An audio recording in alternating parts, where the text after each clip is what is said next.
Let's go.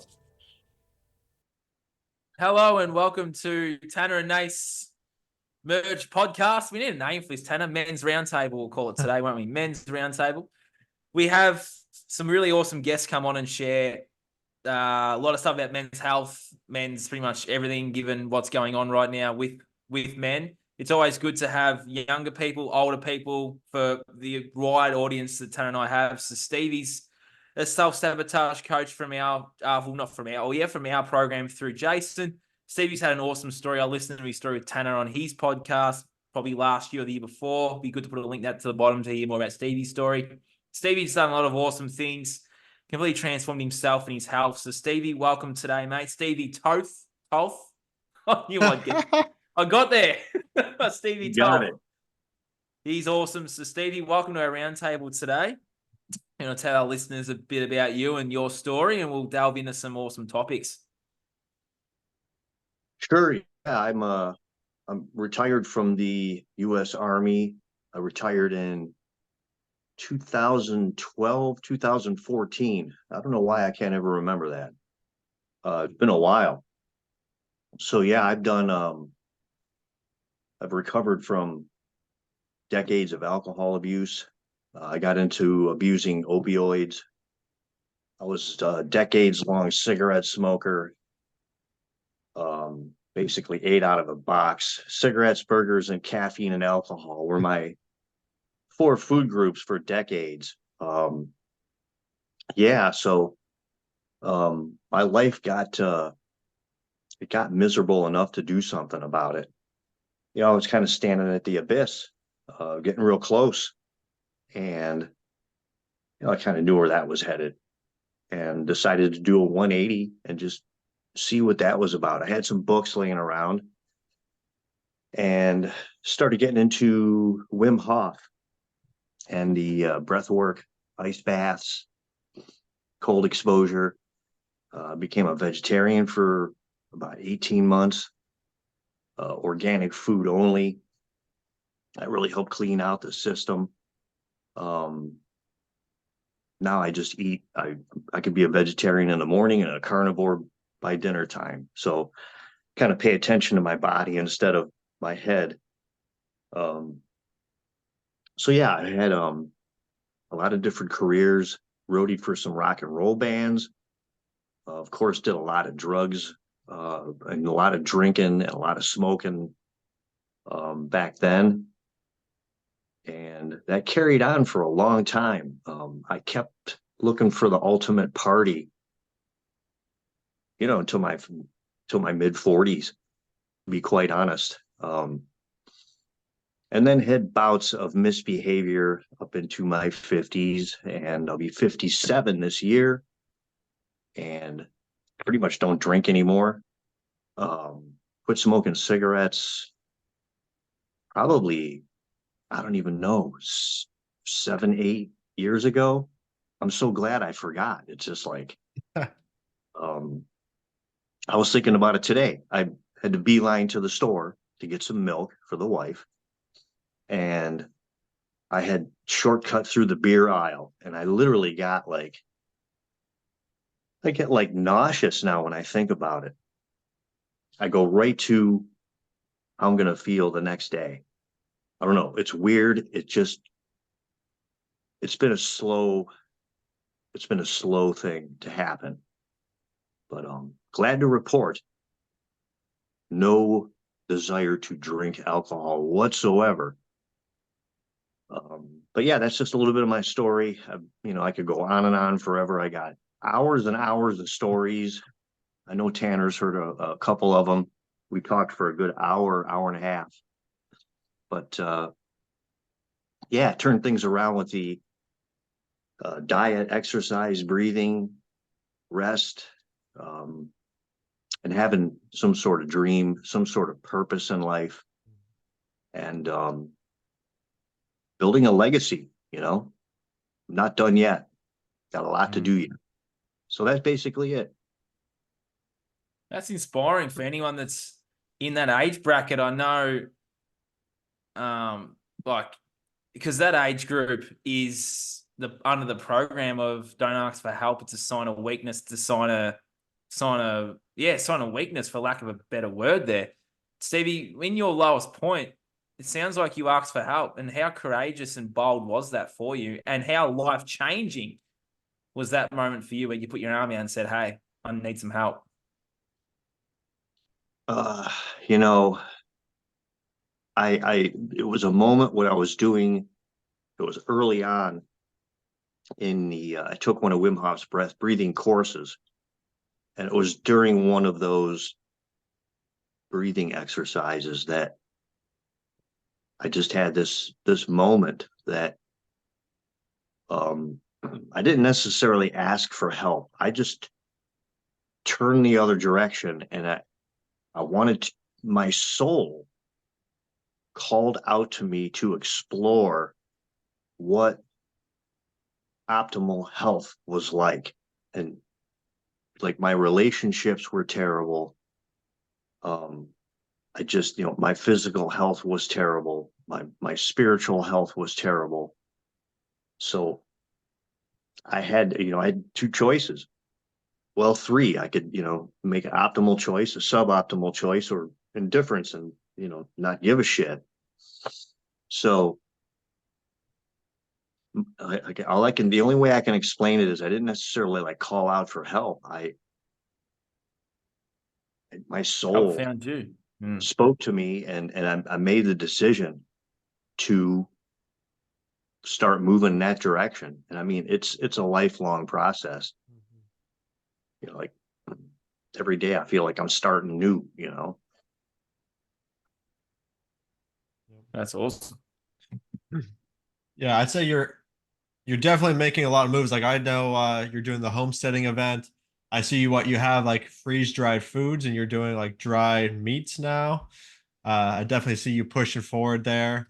And we also, we're both on the Purium, um, which is a great company. So I mean, looks like you are pushing forward for that legacy of, you know, being all about health. And that is what I really know you as, is like a big name in the health.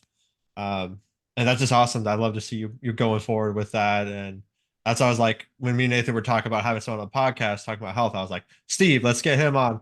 He's gonna be great to come on and talk about it. And like, I'll have to maybe like get the picture so everyone can see on the podcast too, because like what you looked like before you had to start doing anything, and then now what you look like now, it's just like night and day difference. You can just see like, wow, like such a transformation. You've really, and I think it's inspiring to really like anyone. Like I know Nathan was just trying to say like it's inspiring for everyone, or I guess he wasn't really neglecting everyone, but I just in general, like even like our age group, like it doesn't matter how far you've like been into something or how much you've like brought yourself down a peg or been attacking yourself or assaulting yourself. There's always room, and there's never like an excuse to say, oh, it's too late. It's never too late. You can always start now to start making progress, to start moving forward. And just like Steve said, it's a everyday kind of thing. It's just continually moving forward. It's not about perfection. It's just about progression. One more thing every single day to try to make yourself better. And like I know for me doing that has had like so many like numerous effects on my life. Just me feeling better every single day compared to what I used to feel when I was just drinking and smoking and you know pretty much looking for the best party possible as well, right? Like I'm sure Nathan, I'm pretty sure we've talked about this. Like we both just like we all just feel so much better after choosing. Like actually, I was at work today and people were like, "You don't eat anything, do you?" I'm like, "No, I definitely eat food," because they all they saw me is eating like protein drinks and whatever they offered me to have like some of their food they had in there, like Chick-fil-A or something else that was like equally terrible. I'd always decline it. And so I was like, no, I eat foods. I just eat organic foods, things that are not processed. I eat actual foods. And they're like, oh, that makes sense. Most of the stuff we bring in here is just is just processed foods. I was like, yep. So like Yeah. people I can relate to recognize that. this process. You can relate to that. What was your story? Me, I can relate to that. It's the same thing with in the workplace I'm in too. They're eating their chocolate and stuff, and I'm sort of saying nah. And then it's just sort of getting asked the same questions. I bring in my protein smoothie drinks or like my juices and that, and I don't really eat. People ask me the same question: do you eat? I'm like, oh, I fast. I fast and I also eat, but yeah, I choose to eat organic, real food and free range organic grass fed meat. So yeah, if you guys don't have that on the stuff at work, it's like, well, I'll eat my own dinner at home. You know, and I think a lot of people see it as like being picky or something, but it's not about being. I mean, I guess in a way, it's kind of like being picky, but it's picky for a good reason. It's not because like, oh, I just don't want to eat that. It's because I know how that's going to make me feel, and I'm Exactly. choosing to put something good in myself. You know, like I'm not going to choose something that's going to negatively like harm me, lower my energy, make me feel weaker, lead me to being sick the next week or whatever, right? I would choose something that's going to make me stronger, that's going to make me move forward, that's going to help me build my dream. Because I love that Steve talked about like having a dream, because I think that's so important. Like for me in my life, once I actually had that dream, I was like, hey, now I know what I'm working towards. I'm not just aimlessly going around, right, doing this for no reason. I think it helps you give you a lot more like reason as to the why you're doing it. Besides it just being good for you and helping you like feel good in life. It's just like I know this is what I want. Like I have this vision board over here with like pictures of my ideal land that I'm going to own, the organic garden. I have like picture of me and my son playing in the water. Like we have all this stuff. It's like that's what I'm building my life towards. And I look at that every single day, every single morning, every single night, and I focus in on that. So having that dream is super important. Yeah, absolutely. I go riding my dual sport motorcycle down south. There's a spot I like to headquarter out of and go ride from there, and then regroup at night. And a lot of guys are my age, and they notice, like in the morning, guys wake up, they're usually hungover, and I'm doing a little qigong, drinking some green juice, and like I got to go, I want to go ride all day. It's strenuous. And one day in particular, last fall, one fellow who we had a lot in common. He's, combat veteran, couple tours. We ended up being instructors in the military, or for like full time for like the state Ohio National Guard. I think he worked for Texas, and we were training guys to go overseas, and we just had a lot in common. And he was, I think he went through the better part of a bottle of Crown. I don't know if that's a fifth or whatever. And he came back. So fast forward the next day, about 2 o'clock in the afternoon, he came back all scuffed up, bike's wrecked. He's got, we usually have some armor on the bikes. It's all bent. He's got, like holes in his leather, and he stunk like whiskey, and I don't know what he blamed it on. The road was wet or whatever. And, just like I had this real deep moment of compassion. Like instead of being judgmental, like that was me. I remember like I come up with all kinds of excuses except the truth, which was that I was hungover and I wrecked my bike or I wrecked my car. So yeah, it's very real, and the road that I am going down now, once again, it hasn't been on purpose. It's like this progression. I'm only as healthy as the weakest, sickest person in my community. So like I've been going around and finding regenerative farms and grass-fed and finished farms around here, and like telling people for free, just handing out the information for free. And now I'm going to be doing some events here on my property, kind of consolidate these farms. We're going to have like a potluck. We got a couple different ideas we're throwing around.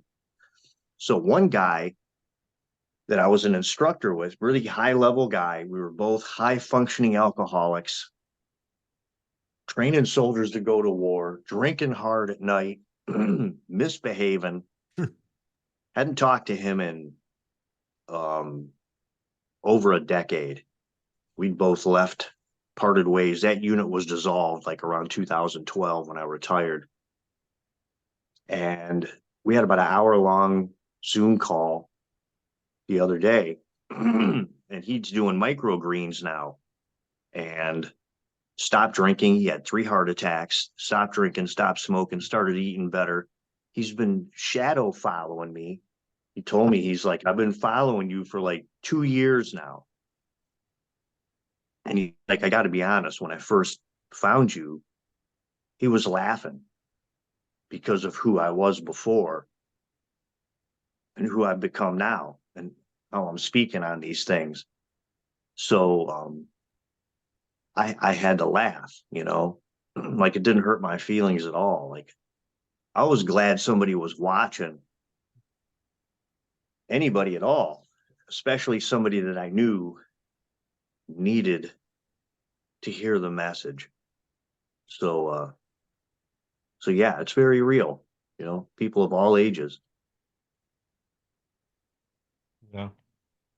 Yeah, people definitely like I love what you said about how you want to help other people in your community, like you're only as healthy as the people around you. And I mean that makes sense to me too, because like when I walk into a room where other people are unhealthy, I usually feel more drained, like they're like I don't know how to explain, like I'm like they're sucking the energy out of me. Like when I walk into my work, I gotta make sure I'm as healthy as possible. I'm good to go, because I feel more drained by the end of the day. When I get out of there, I'm like, man, I just need to go home and go to like a place where I don't get feel like that. Yeah. And I think it just comes with like awareness of your body and your energy, and like getting out of that that daze from being drunk or high, and just going back into yourself and realizing, hey, like this thing is draining my energy. This thing is, bringing me energy, and, kind of basing it off that. Um, but I do want to hear more about like the homesteading event. And I know you said you had like the dry, like I saw like on your like Facebook and stuff, you're doing like dry, like veggie or not veggie fruits and stuff, and like the meats. Are you starting like your own like food company? Is that what you're doing? Well, yeah, I mean, here's the thing with all that stuff. We always talk about like with the Purium, scaling. It's a bit easier in Purium, simply because they have the products, they do all the shipping, they got all the customer service, they have everything. All we have to do is share with people that we have these foods that, you know, are amazing. So without getting into that, I'm trying to keep it local. We fall outside of the cottage food industry as far as the state of Ohio. Freeze drying falls outside of the cottage industry where you don't have to like label anything. Nice.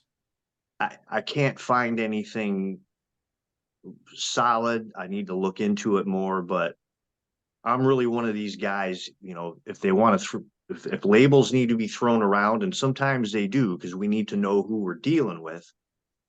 And then if someone wants to dig deeper into this, they can. You can always contact me. You guys will put my contact information up here. Sovereign citizen, which is, it's an oxymoron. It can't exist, but that's okay. That's the label people want to throw on kind of how I deal with government. So the business, yes, it's called Noble Savage Foods, and I'm doing wild, regenerative, like elk, bison, buffalo, venison, and ancestral blend beef, because you got to have stuff that's low in fat, so it freeze dries. You can do regular beef, but it won't store as long because it's got too much fat in it. So that's why I'm sticking with those wild meats that tend to have less fat and more nutrition by weight. The elk is very nutritious. I think 3 ounces of it is half the calories of a serving of beef, and like 3 times the micronutrients. Wow. So yeah, it's an amazing meat. So I've got a connection with some hunters, and but right now I'm doing some elk from another source, um, and strawberries. I got eggs, so I've been doing eggs, pastured, raised eggs. So yeah, well, I'm doing some stuff for us, for the house, for the household, and then I hope to bring in some side money with the extras. So again, if you scale up, then you got to get into labeling and um, shipping. I like my free time. So I mean, even though I've got, I build planter boxes. I've been doing that for 5 years now. I do that in the springtime, building planter boxes for people to grow food in.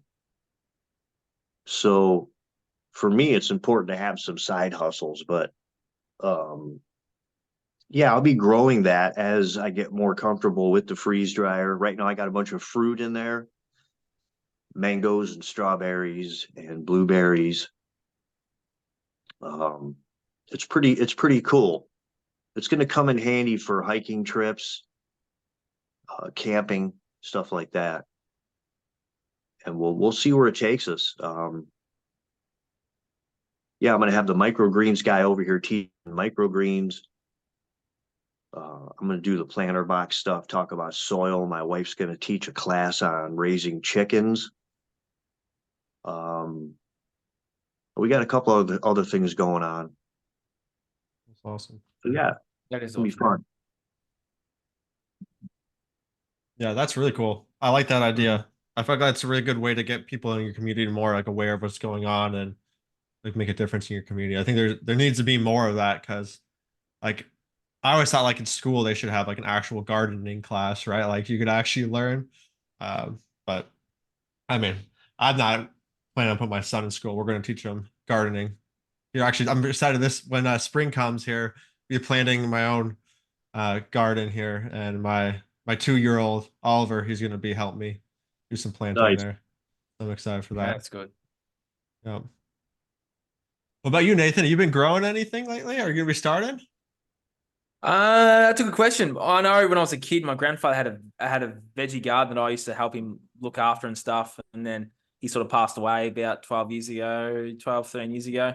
Where I'm currently living right now is not where I want to be in the future, but I do eventually want to have my own sort of community bush school health retreat, community garden sort of set up. Yeah, that's like a 10-year plan. Yeah.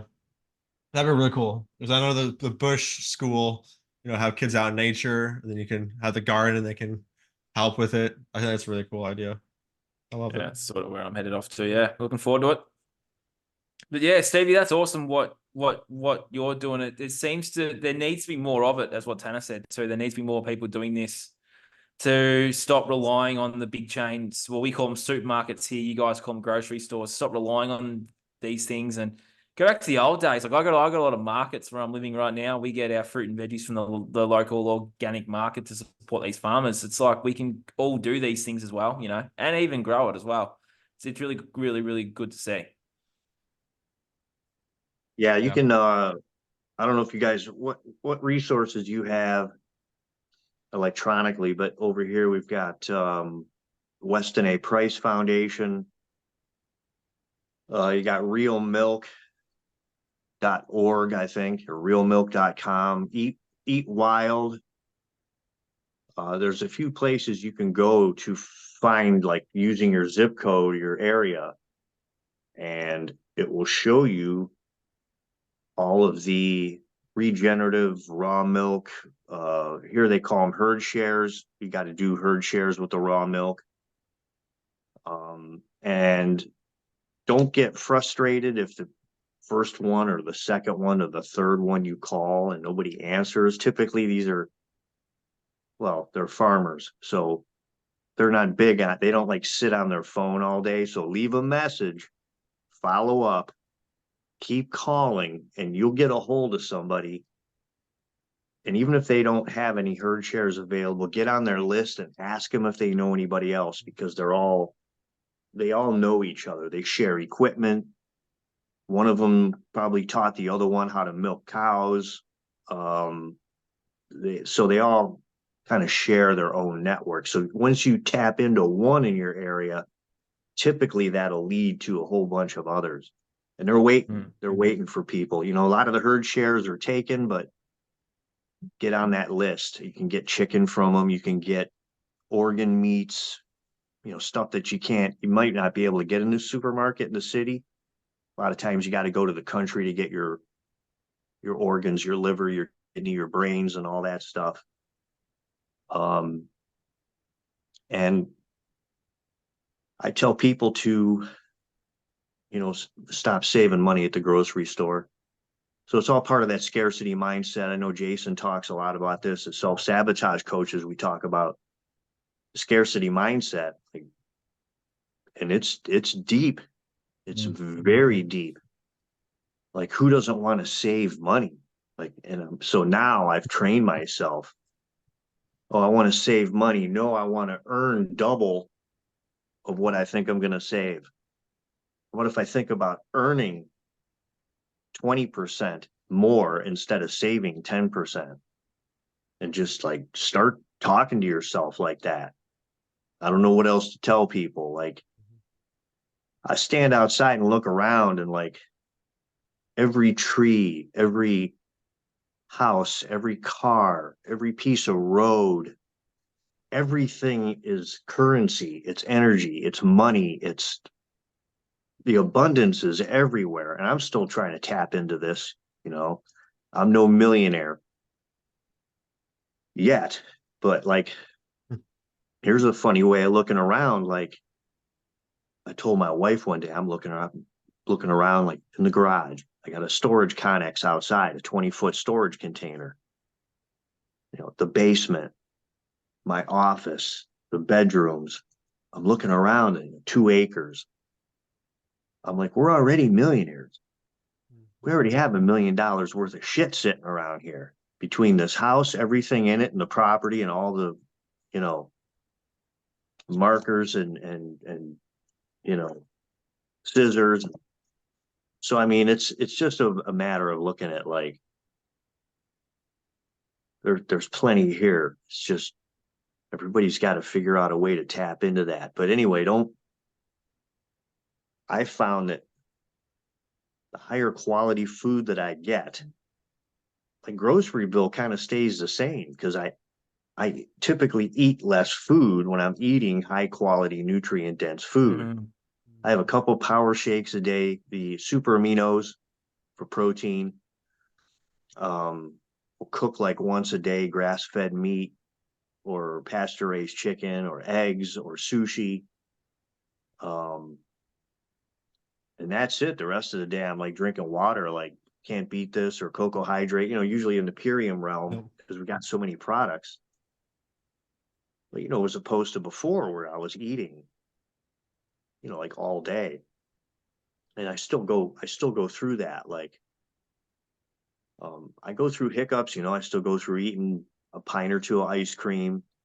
But typically during a 7-day period, like 3 days, I'll just be drinking juice, and I'll feel that it's that feeling. I know you guys have felt it, like you're supposed to be eating something. And it's not even a hunger. It's like this mental thing. Like, I'm supposed to be doing this activity, It's habit. this movement. Yeah, this habit, like smoking. And I'm like, you're such a dummy. Looking around for food. Like, what are you doing? What are you doing? It's fake. It's totally fake. Just wait 5 seconds, take a few deep breaths. That old dumb thing. You know what I mean? That dumb, you need to take a deep breath. Like, yeah, it works. So yeah, eat the best food you can afford. And there's nothing wrong with denying yourself or fasting or intermittent fasting or less is more kind of a concept. So raise the quality of the food, lower the amount of money you spend, because you're going to be going to the grocery store less. How valuable is your time? Like, I like going to the grocery store at night because there's less people there, but it's a big pain in the ass. It's a giant store and I need 3 things. And I gotta, like, they're the furthest away from the door. So yeah, Yeah. stop saving money on food. I Control really yourself. like that. Yeah, because like if you want to save money on not buying cigarettes. If you want to save money on like I remember when I used to drink alcohol, like how much money I actually spent on alcohol. Yeah. And I wasn't even Yeah. someone who went to the bars. Like I didn't even like going to the bars, but like if someone who goes to the bars every weekend, how much you dropping? $200+ right? You could easily buy the organic food and have money left over if you just cut that out. But no, oh, I gotta save money on the food. Oh, I gotta get the McDonald's, but now McDonald's costs more than buying your own grass-fed beef and cooking your own burgers with it, right? So like it's something that a lot of people I think use as a cop out. And I think a lot of people don't even cook their own foods, which is actually really surprising to me. Like they think it's like such like a hard thing to do, but I like to think of like cooking my own food as like an act of self-love. Like when it comes to food, that's the last thing we should be cheaping out on because really what food is just the nutrients, it's the fuel that our body runs off of, right? If we're cheaping out on the food, we're essentially treating our like really nice sports car as a nice little like $500 junker car and not doing any maintenance, not doing anything like that, and it's going to break down eventually. But if we can actually keep our bodies up and healthy, like Steve was talking about, you can actually make more money. You have better relationships. Like everything is going to become better. And that's what I've experienced with changing my eating habits for sure. Yeah, and if when and if things get tough, um, I've been in shitty situations in like third world countries, and you know, uh, if you don't have your health, you can live in a shithole and have nothing but your health, and you can pivot from there to any position that you desire. Without your health, you become dependent on other people. Once you're dependent on other people, I'm telling you, we're not going to be there because you have your own shit to deal with. So, uh, you know, yeah, everybody loves to help. You got your brothers, you got your sisters, you got your community, but like 99% of this is you. It's having that community for that last push, that last tenth of a percent, uh, crossing over the summit. But yeah, don't skimp on the food. Like I've worked in hospitals. Uh, I took care of an elderly family member. I went to the old folks home every day for 2 years. I'm telling you, man, like they're there, they're stuck there. My aunt, she fell. It was like the commercial. Fuck, I can't get up. Well, that was that was the last time she got up. And she was old. She didn't take care of herself very well. And but yeah, we can, you hear it all the time now, like muscle strength, grip strength. When we start losing muscle is when we really start to lose control and have that mobility and that vitality. So we can hold that off. We can hold that off. Take better care of ourselves. Yeah. Yeah, I can completely agree with that. Like it's really important to take care of yourself. I do want to touch back on something that you talked about a little while ago where you said real milk. And Yeah. I want to talk about this because a lot of people, when I tell them about like raw milk, they're like, "Oh, you're gonna get some kind of disease. Why are you doing that?" Right? So like a lot of people don't understand that, and I know what you referred to when you said real milk. But do you want to explain it a little bit, Steve? Yeah, raw milk, at least as far as I know, has been used by man Mhm. for a long time.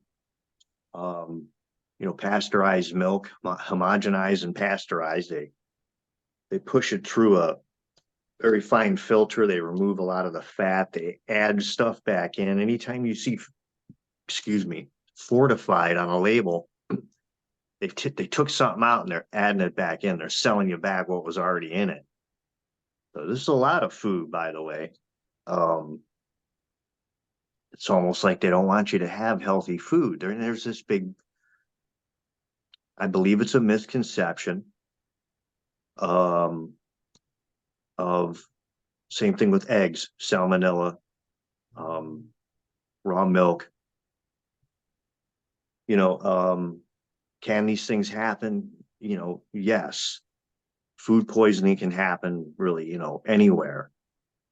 Um, raw milk is kind of a unique food, and that it takes a long time for it to go quote unquote bad. It comes up to the level of discomfort and stink that you're willing to drink slash eat the chunks. It never really goes bad. It just turns into other things, like kefir or yogurt. Um, you'll notice after about a week, the raw milk starts to get kind of a sour smell, and that's just enzymes. Mm. You know, if you're looking, and again, it's not for everybody. Everybody's metabolism is different. Everyone's, I don't want to say genetics, but our ancestors, you know, we're more mixed now, so it's difficult for people to dial in the foods. So raw milk isn't for everybody. You know, if you drink it and something bad happens, you take it off the list. Um, and so in Ohio anyway, you have to get a herd share. So you basically buy a share of the goat or the cow, and you basically own it. That's how it's just. This is how the state gets another $50 per person. It's like a driver's license. They hit everybody for $60, plus the farmer has to pay, you know, to meet all these requirements. It's a lot of red tape, but if they don't do it, they'll send the SWAT team out there and seize their farm. Wow. It's pretty serious. Crazy. I'm Raw not, milk. yeah, I'm not like over exaggerating. They'll send in federal SWAT teams and they will seize everything, and then you'll go to prison. Um, so yeah, that's raw milk. I think California, as weird as that state is, they have open raw milk. You can In buy it. South Carolina here, I can buy it. There's a really cool like organic shop called 14 Carat, which gets stuff from like local farmers and stuff. And I get raw milk from a cow from a farmer who brings their milk there. We also get their cheese, some raw cheese. Oh, nice. Here in Australia, all that raw stuff's pretty much illegal. I know in the state where I was from in Victoria, you guys would have heard of Victoria and Melbourne and Dan Andrews. Well, in that state where I used to live, raw milk's Yeah. illegal. But where I'm living now, we sell the raw milk like this, like the farmers sell it as bath milk, and it's not for human consumption. You have to bathe in it, but that's the way of getting around the red tape. They sell it as bath milk. It's actually Cleopatra's bath milk here, but it's in my fridge and I drink it daily. Love it. Yeah, So yeah. there you go. You can. Some places here sell it as pet food, but I don't know. I don't know how much dealing with the state they have to deal with. Um, but yeah, I was doing raw milk and raw egg milkshakes every day for a year, and it never got sick from the invisible bugs. Yep. Yeah, me, I usually have a raw milk like Purium chocolate MVP sport. Yeah, And yeah. my wife does one too, and then my son has raw milk because he's been weaning Legend. off the booby milk, so he does raw milk and he loves it. And yeah, like it's interesting because I think that's why a lot of people actually have are like lactose is because they're all having this, like pasteurized milk and all the enzymes, all the 100%. lactase is destroyed. It's like no wonder you can't digest it because you're not getting the enzymes to digest it that's in the milk. And so that's why I tell people and they look at me like I'm crazy. They're like, you drink Yeah, I'm raw milk? Are dying. you serious? So that's thought it was funny. Like I figured we should talk about it a little bit because I know a lot of people don't drink raw milk and don't really see No, I the don't. point of it. So Yeah, I had a belief, you know. that's something I've been getting into a lot lately is beliefs. It helps you manage how fucked up people are in the world. They're actually not, you know, they're just expressing beliefs that they were taught by people they trusted, and Correct. they don't, you know, they don't know any better. And they, you know, unless they hear something from somebody they trust, like a Dr. Fauci or whatever it is, um, you know, it's and again, we know this is self-sabotage coaches. They might know, but you know, well, man, I know if I start to rise up, my tribe is going to crush me. I got nowhere to go, you know? So it's powerful. We're in a situation right now. Not that it's unlike any other time in history, but for me, it's just it can be weird and like I'm sure it feels that way for you guys too. And we kind of know what's going on. And all I really know is that I don't know what the hell is going to happen. But being more self-sufficient, more self-reliant, I told my wife, like, this is out of her category. Her classmates be like, "You're raising chickens," you know. It's not something I enjoy. I don't enjoy the shit out of this. Oh boy, like every day. You know what I mean? I want to be out doing other things, but this is where things, even if they don't go this way, I kind of like this balance of some of these old world things where I don't have to rely on anybody for food, and technology. Like we're sharing this right now. My generation, we waited for these phones and the internet forever, you know, for research, for connecting with people from that we met that are a long distance away, and writing letters sucks, you know. Um, so there's nothing wrong with like you were talking about, Tanner. We're going to do some bushcrafting stuff here too. We're going to do some fire starting, some char cloth, some stuff like that. Um, and if anything, it gets people to spend more time together. We got so disconnected even before the Mm, pandemic stuff, you know, and then $100%. that was the wedge that really, I mean, it really helped clean up the friends list, didn't it? Yeah. Yeah. It's because you're right, because pre whatever they did 4 years ago, they like there was still that disconnect from, you're right, it was 100% like I was during my whole process, I was listening to people like Max Egan talk, and he was talking about how it was so true. He was saying, "Oh, neighbors don't even speak to each other anymore." And I was like, "Well," and then I'd walk outside to where I used to live, and I'd be like, "I don't even know who lives next door to me." Like, and he was spot on, and then it got me thinking of like, and then I would speak to like my two grandmas, and they would say that they knew everyone in their community. They knew their neighbors. They knew the neighbors' neighbors and the neighbors' friends, and they're all like this one community. And then I look out now, it's like, where is that? And how did we get to this point that in the last 100 years, like even when I'm living now, I do know my neighbors. That's because I've put myself out there to speak to them. But it's like, how did we get to this point where, yeah, where no one, we're all in a little box and then that's it. It's unbelievable. And then I see where I'm living now, there's farmers markets, there's local markets like there used to be, and my brother and I, we go get our fresh fruit and veggies. We go get our get some like traditional bread. Like we're doing those things we were doing 100 years ago, but it's like people were too convenient. They order their stuff online and they get their food delivered. It's like we've lost that community.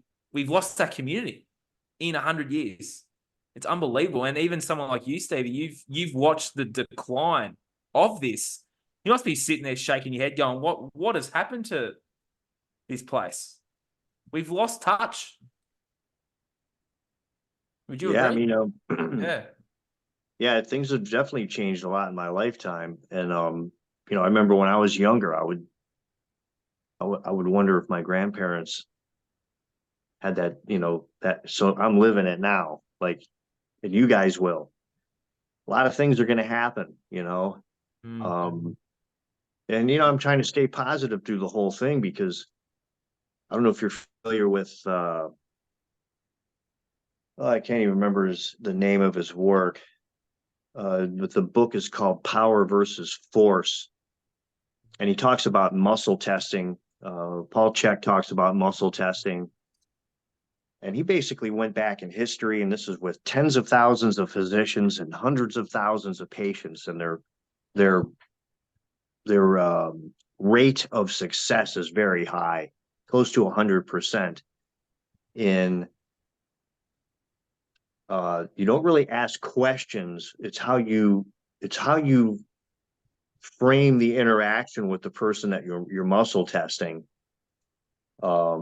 And what it comes down to is that throughout history, throughout recorded history, that they've been able to muscle test, about 15% of the population typically holds together the other 85%. That 15% is resonating at a frequency with love and compassion and joy, while everyone else is kind of down here in anger and pride and Yeah. all of these external, fear. So it's amazing that, when you're out there driving around and you look around and you watch the news and you go, it looks like all hell's breaking loose. So what I was getting to, Nathan, is that you're seeing it more, probably because, and I'm seeing it more too, because it's what we're looking for. But I speak to other people that I'm trying to mirror my events off of, and these are guys that do radio stuff, they do medical stuff, they do firearms training, they do hand-to-hand combat training, specialized stuff in events that I'm trying to hold, and they see the same thing. There's more and more people, just because we don't see it. You gotta know that there's that 15% is real strong this time with the homesteading, people raising chickens, every little thing somebody can do. If you just buy one garden box from me and you're able to supplement, you can grow sprouts on your windowsill. You can grow microgreens in a closet, and if everybody starts doing a little bit like this, we can destabilize the local supermarket, and they'll either close or they'll have to shit or get off the pot because they're going to want to know what are people buying? Where are they buying it? Well, everyone's growing their own nutritious stuff. Well, maybe we should start growing a bunch of that, so we can give people a service again, like a grocery store used to. So who knows, guys? You just got to know that there's more guys out there like me, like us, that are building community, and that's what we got to do. Like, you guys do social media stuff. I'm in and out, and my outs are getting longer and longer because it's just I don't really I don't feel like I'm getting a lot done. I'm not talking to enough people. So that's why I'm holding these events. I'm piggybacking on other events with my peering table and the freeze dried stuff. And going out and meeting people and telling them, here's where I live, here's what we're doing, here's what we got going on. We want to have more people come over, have more events, more potlucks, cookouts, training events. And I'm going to do them here in my property. And so at some point, I'm going to be dealing with law enforcement or whatever. So I hope I get to that point where, we're pretty rural out here, but if all of a sudden I get 100 people, 100 cars out on the street, I might have a problem. But let's get to that point first. I really want to create a problem like that. Quite honest, get the police over here and all that good stuff. Make a ruckus. A healthy ruckus. That's right. I love it. Yeah, I've already Yes. been yelled at. I've already been yelled at by the police here for my chickens crossing the road. So That's funny. Stevie, if there was someone your age in your age bracket that has lived a life and they're in so much pain, they're really struggling out there, and I feel like that's sort of everyone anyway, really. But I'm just targeting because you're a guest, so you're targeting your age group. If there was someone out there that was really, really struggling and they know the way out themselves. Like they sort of have the intuition, but they're ignoring what's going on. They're ignoring what's going on themselves. What would be your advice to that person to take that first step towards something better, given that they're probably feeling like they're closer to the end than they are at the start, and they're sort of already probably manifesting that happening sooner rather than they probably still have 30 or 40 years here, but they're seeing it as, well, I'm old now, so I can't change. Because a lot of people I in my circles I'm finding are that way inclined. They're like, well, I'm closer to the end now, so there's no point, and they just given up. What would be your advice to that person to take the step towards something better? well, it's a great question. Um, and I don't even know that you can once again, I'll bring up Paul Chek. He talks about advice or being a guide and how dangerous that stuff can be. People got to be ready. People have to be Yeah, ready for that, for the change on an individual level. Something Rudolf Steiner talks about it. And I'm paraphrasing, but one has to have that one moment in their life of complete honesty and clarity with themselves about where they're at and where they're headed. 100%. You got to have a dream. Where are you going? You know, if you're lost in the woods and your compass is spinning around, you're lost. I mean, you might eventually get to where you're going, but I mean, imagine the condition you're going to be in when you get there, and how many miles you're going to have, how many bumpy roads you're going to have to go down. If you don't have that dream, that goal, and some sort of roadmap, and I do whiteboards on this all the time, like when you're orienteering or land navigation in the military in the woods with a compass, a lot of times the best thing you can do is to shoot what's called an azimuth, or your degrees at something big, a big tree, a big rock, a mountain, a lake, a tower, a structure of some sort, something that stands out, which your eyes, and hopefully you have a map, and on the map, you shoot your direct and you just head towards that thing. You don't have to sit there and keep looking. You're going to trip over everything along the way if you keep checking the compass. So just get your head up, start moving in that direction, and you'll just, there's no balance in life. That's a line of bullshit. And you look at the yin and yang symbol. Thought I had it on a t-shirt, wrong shirt. But the line in the middle, you know what I mean? Or if you're standing on a tightrope, you know you're, you know what I mean? There's no balance, right? It's a little bit left, a little bit right, a little bit left, a little bit right. You're not just standing there like chilling, like, oh yeah, I got this. So there's the tension, there's the struggle. Um, having a dream or a goal, intention, break that down. Your intention.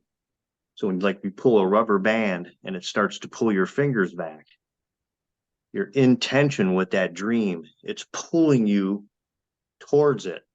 That's why these things are important to have a dream. And it's not the best party. It's not the new Mandalorian. It's not like those aren't dreams. And love gaming and stuff, but it's not the new game. It's not the new girl. It's not the new television show. It's not the new president. It's none of that shit. Um, the dream has to be original from yourself. I know someone very close to me right now that is in a relationship with a beautiful person that's going to be a brain surgeon. but it's not, I'm not convinced it's their dream. I think it's their parents' dream. Mm. And as much as I love these two people, I got to stay out of that. I can't just, well, my self-sabotage mentor says, like people don't want to hear that shit. But on a very deep level, I know Jason's talked about it, like nurses and government employees and these different careers that attract people that can't get jobs anywhere else because they're kind of miserable. I worked in government, so let me tell you something, at least in the United States government, and it's packed with people that can't do a lot, very inefficient. They basically just fart in a chair all day. And these government departments are huge. The VA, the Veterans Administration, is it's huge, and it doesn't really look like a whole lot of people are doing anything. So, but anyway, the dream has to be yours. It has to come from you, and it's easier said than done. Some people can, oh yeah, I know what I want to do. Some people got to work at it a little bit, and it can change. It can change. So be flexible. But life is movement. The body loves contrast. So eat different foods, move your body, and yeah, enjoy your walk home. That's what we're doing. We're walking each other home. That's why we're here. 100%. Yes. We're walking each other home, man. So Hero's journey. exactly. I love it. That's probably a good way to finish, I reckon, Tanner. Yeah, definitely. That was a good talk for sure. Yeah, Yep. thanks for coming on, Stevie. That was awesome. Thank you so much. Your wisdom, your knowledge, your everything was just, yeah, I just sat here and just like a sponge today and just soaked it all in. It was really awesome to have you on today, mate. Thank you so much for all that you shared. I appreciate it, guys. I'm honored. I love your guys' work too. Thanks, man. Yeah, everyone make sure you guys follow Steve. He has when he's on TikTok, social media, Instagram. When he's on social media, we'll post his links down below. He has some great videos, and I always enjoy seeing what you're doing next with like the freeze dried stuff because I'm like, oh man, he's making that. That's really cool. So yeah. I'm excited to see how your homesteading event goes. And yeah, thank you so much for coming on, Steve. And thank you, Nathan. No, thank you. I'll do a bit of an outro. Thank you all for listening and watching wherever in the world you are. Taryn, I will bring you another guest on the Men's Roundtable very soon. Stevie, thank you so much for your time today. Really, really, really appreciate it. And I'm sure listeners and the viewers will as well. So thank you for all that you shared today, man. Appreciate it. Thank you, everyone. Thank you.